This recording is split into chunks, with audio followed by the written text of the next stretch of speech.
listening to The Mark Cox Show. Follow the show on Facebook, facebook.com/The Mark Cox Show.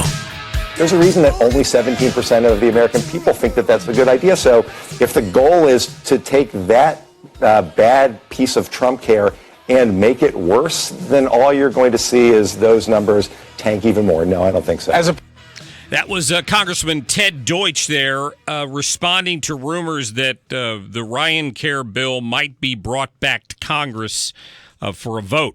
We're honored right now to be joined by Congressman John Shimkus from the 15th District over in the state of Illinois. Congressman, how are you?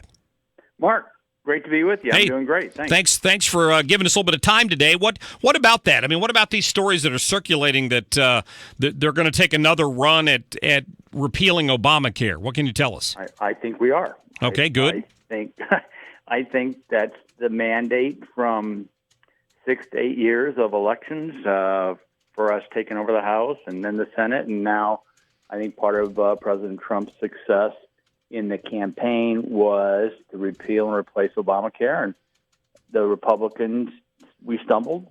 We understand that. We're trying to get to a place where we can be united. I read an account today where Mark Meadows, who's our Freedom Caucus guy from North Carolina, is talking with Tom MacArthur, who's a Tuesday group guy, and I think they're trying to get to a place where we can have a majority vote in support of repeal and replace.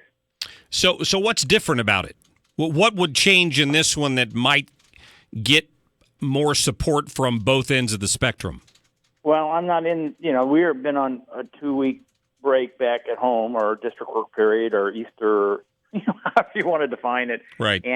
But I know that the even the Freedom Caucus guys, and I know the moderates were concerned about the individual markets.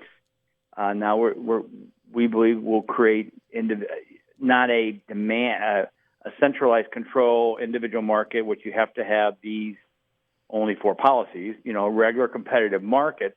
But I think there was a fear that for, the age group 55 to 62 or age 55 to 65, that there would be an increase in premiums that would dog and make it difficult for people to support. So, and then there was, the talk about how do you really create a high risk pool that is affordable, accessible, and provides a safety net that we want for people with pre-existing conditions. Yeah. There's just little bits and pieces moving around, but those are a couple examples of what's being discussed. Yeah, I think that it's something they're going to have to do before the midterm elections, and the White House has said all along, and I know that I also want to talk to you about tax reform, but the White House has said all along they need this to be done first, and I guess that's because if they repealed these taxes for Obamacare, that's money that gets either freed up, or they can then try to structure tax reform after that. Is that the point? Well, that's part of it, but and it is confusing. And being home has helped me because I get a lot of questions as I'm talking with my constituents on people for us to repeal and replace, people who are against us to repeal and replace. So, but remember, in repeal and replace, they're part of the ability to get for people to access the individual market is to have tax.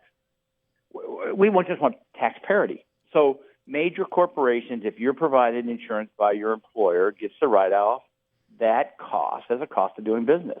If you're an individual, you can't do that. So if you're self-employed, you own a frame shop, and you are trying to buy your own insurance, and you make more than the subsidized amount, you can't deduct your insurance premium as a cost of doing business, where Anheuser-Busch can. And so that's part there. So there's a tax provision in repeal and replace that affects the tax reform later on. Sure. So let's talk about tax reform for a moment. I wonder are we looking at boiling this down to maybe 3 different tax brackets and doing something on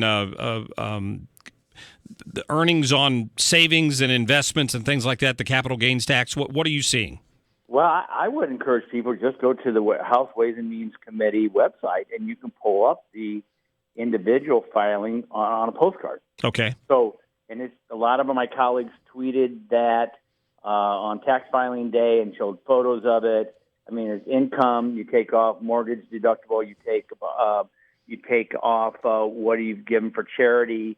There's a what do you like half of what you've made on investments. I mean, and it's a postal card size. I don't think that's the biggest fight in tax reform.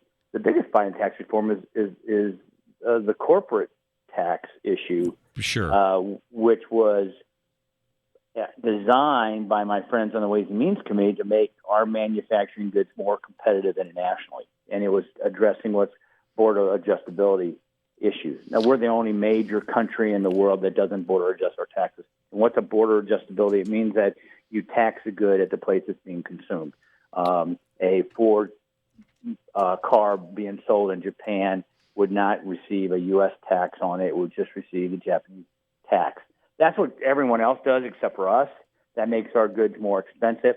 However, the retailers are saying, well, that's going to increase our imported goods. The Walmarts of the world are saying now the T-shirt that I'm getting from Thailand is going to cost 20% more, so they're fighting it. And I think corporate tax reform now is probably going to be something other than border adjustability because it's I like it. I think it's pretty exciting, but I think it's got too many big special interests fighting each other. Yeah, I wondered about. I've seen this debate. The Club for Growth has an ad running against what they call the BAT, the Border Adjustment Tax. They claim that it would hit lowest income people the hardest, and it would cost. I think they were throwing around a figure of like $1,700 more a year for the average family. But you think? But it allows our steel workers to kick the tail end of Chinese steel that's dumped anyway.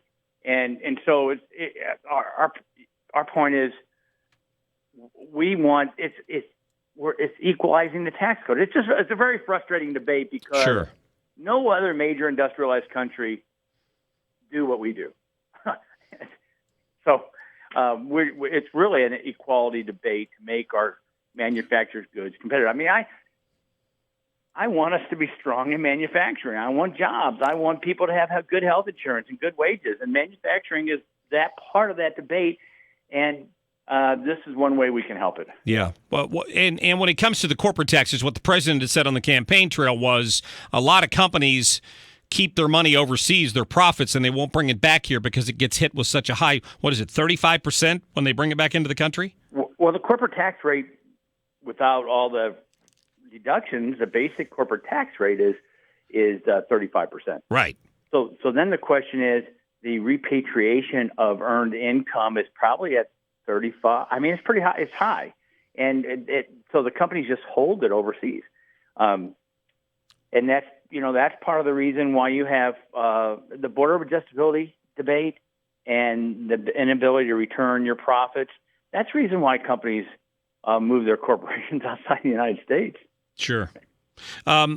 Before I run out of time here, very quickly, let me get your take on what we've done, not only in Syria but with Korea North Korea to this point. What are you hearing in Congress about this new approach to foreign policy?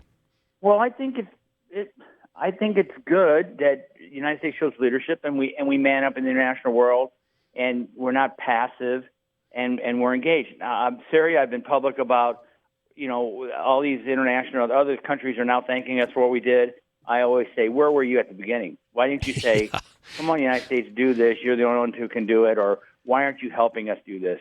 I don't like to pat on the back internationally in engagement when we're risking our men, women, and stuff. North Korea is scary. This guy is a lunatic. That's why when you look at what's happened with other administrations and the way they've coddled these dictators and allowed them to continue to move forward on their programs. I mean, remember, why does he even have it? Why does he even have nuclear weapons? It's because under the Clinton administration, they had him cut a deal to say, well, we're not going to move forward on it. Yeah. And of course, they lied and they cheated and they have it. I mean, that's what went on with I ran. That's why Tillerson was so exercised yesterday. So, but it is. I'm not gonna. It is scary. Yeah. Congressman John Shimkus, listen, I appreciate your time, and keep us updated on the progress on this health care bill. If it's coming up to a vote again, I'd love to get you back on here talking about it. Well, if it's coming in the next 2 weeks. So okay. All right. It's imminent. Good to know. Listen, I appreciate your time. Thank you. Okay, bye. All right, Congressman John Shimkus from the 15th District over in Illinois. Well, some interesting stuff there on tax reform, and certainly on whether or not health care is rolling around here again, and will be something they can agree on. The key will be they got to act like they've been there when they do it this time. So don't bring it up for a vote till you know you've got it. By the way,